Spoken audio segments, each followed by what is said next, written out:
Bonjour la famille, c'est maman Irani Masende qui va bonjour. Boni Bolamuki bien, son angoli ça va. Déjà 5 heures du matin. On dit le commencer en dette de côte à main et à ma casse dans les bandits. Quand le Konanga n'est pas c'est une prière à temps, ils ont prié à mon tour, ils ont très nécessaire à parents, tout le monde a mis ce que l'Axabango. Pour la Mukanatonga, pour que puisse entendre merci pour que ça m'a cambodélé. Pour la Kolamuka, ils ont acabé. Et puis prier avant de dormir, c'est très nécessaire avant l'alo matalambé qui n'a au bon de l'ensemble abatté là au PCP merci. Nous sur les cas qui n'a journée. Attends l'après-midi sur 8 ans rebond de la témé, na tongo et puis na boutou avant pour la paix sans de merci. Pourquoi on a que le baboué? Nous sommes bateau du marathon makasi siko toza 5 heures du matin. Bande komi ba mona ba vidéo na sa na baba na di makaba bazala rapinza ti. Le temps on a zo bima mo lili pene komi no makasi ki. Na bimi na zo ya baba na ba bazaka te. Na mona liboso banga mutu moko azoya mutu anga zo azo ko avancer azo ati chaque moko na pembe ya pembe na kingi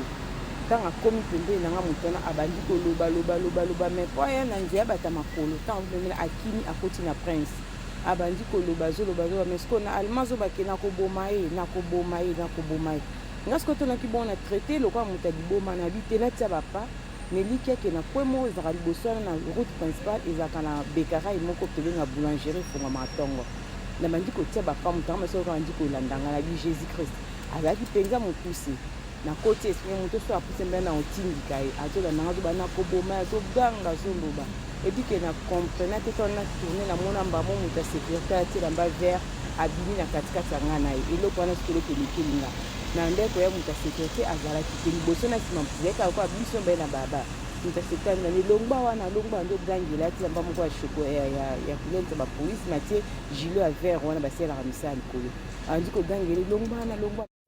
esali kengana tia bapana kima na keti kota boulangerie wana kota arabi sizalaka na tie bapana tiki bango bazopotana ntango naye kotema na mona mutu ya sécurité anga azoya na cigarette ne pembeni nanga abisingo bimela ya kote ninga bimela bina monako mingi nga nasala ya sécurité awa na assurance maladie oyo namonaki moto ntango osala tapage parce que butu mobimba asali tapage azosala vraiment tapage nete soki aza na bama motu to pomni ntango namonaki oyo na bavitre ndi yango nakitaki mpona koyido mpona bangaki mpe ya komélanse oyo na bi nzambe lolo azwa lokumu esika nso moto alekaka nzambe atindaka ange moto ya sécurité anzoka asala ni sécurité na maison moko ezalaka wana ezalaka